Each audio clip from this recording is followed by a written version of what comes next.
And we're on with the former President of the United States, Richard M. Nixon, tonight to talk about his domestic and foreign policy issues. Good evening, Mr. Frost. Let's start with your election of 1968. What was your strategy and how effective was it?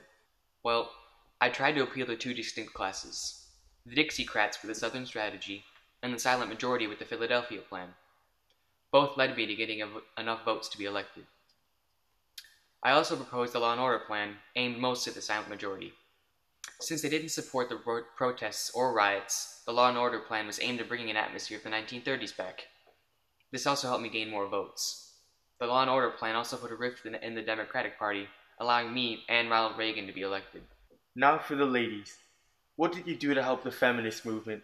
I know the Roe v. Wade decision happened under your administration and gave women the right to privacy and decision over their own body. But what other policies and ideas did you try to push through that would help propel the feminist movement into the forefront?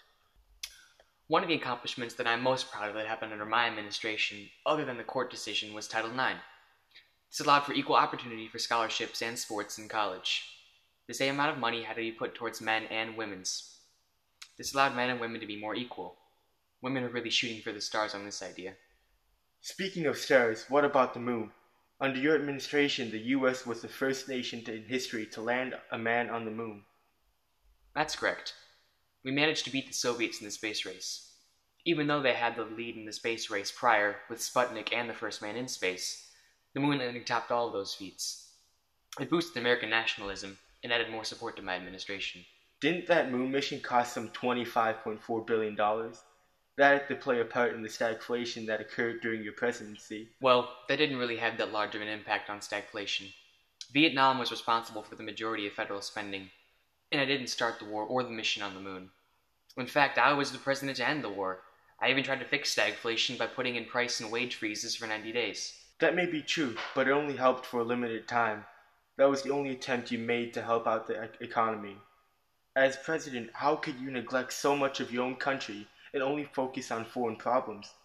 Because stagflation continued even after you left office, didn't it? Yeah, well, I wasn't in office for that long, so I couldn't do as much as I'd hoped to. You're talking about Watergate, aren't you? I'd rather not discuss this now. Didn't you illegally wiretap reporters to find who leaked the Pentagon Papers and other information about your administration? Not only this, but didn't you also wiretap civilians who were prominent in the counterculture movement?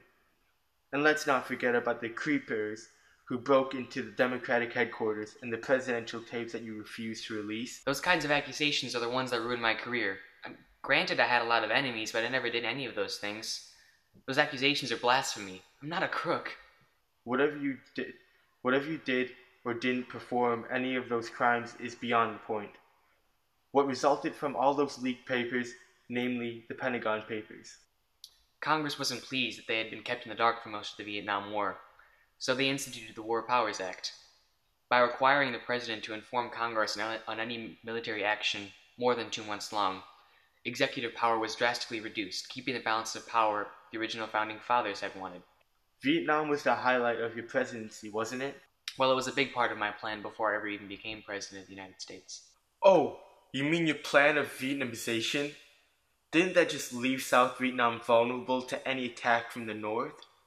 Well, prior to us pulling troops out of South Vietnam, we had to provide aid. Through high amounts of financial aid, I was able to ensure that even if North Vietnam did advance, South Vietnam had the resources necessary to put up a sufficient front. I didn't just want to leave South Vietnam unequipped. You're talking about peace with honor? It seemed like kind of a sham to me, because how is there any honor in retreating? We left them to fend for themselves. We managed to save American lives, which neither Kennedy nor LBJ could do. I got America out of the war.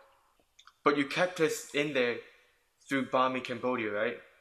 You went against your promise to pull us out of the war. I was planning to pull us out of the war, but I needed a way that was honorable. The U.S. needed a victory. By bombing Cambodia, I was able to wipe out the Viet Cong and make South Vietnam a bit safer when we left. Hold on. Part of that may be true, but don't forget those bombings led to the Kent State riots in which your troops killed 4 innocent students. How do you justify that? Well, it clearly represented the national opinion. They wanted to get out of the war, and I did just that. I never had any intention of putting young people's lives in danger. And you intended to end further conflicts in the future? Tell me, was détente all that effective? I believe it was. Our first move was to become more friendly with China. In doing so, we hoped to ease relations between China and Russia. See, our main motive was what was best for America. Protecting everyone else had gotten us into Vietnam, so by easing relations between the two nations, we made the U.S. safer. But you didn't stop there, did you? No, our next big move were the SALT negotiations. In SALT 1, we agreed on an interim agreement to stop anti-ballistic missile production. This was a continuation of my détente idea that proved to be very effective. Well, we thank you so much for your time and the in-depth view of your presidency. And tonight we're also on with Gerald Ford. Now, Gerald, recently I know you just pardoned the former President Nixon, but what was your intention behind that? The reason I pardoned Nixon is because it would have been hanging over my head the whole presidency, and I wouldn't have gotten anything done.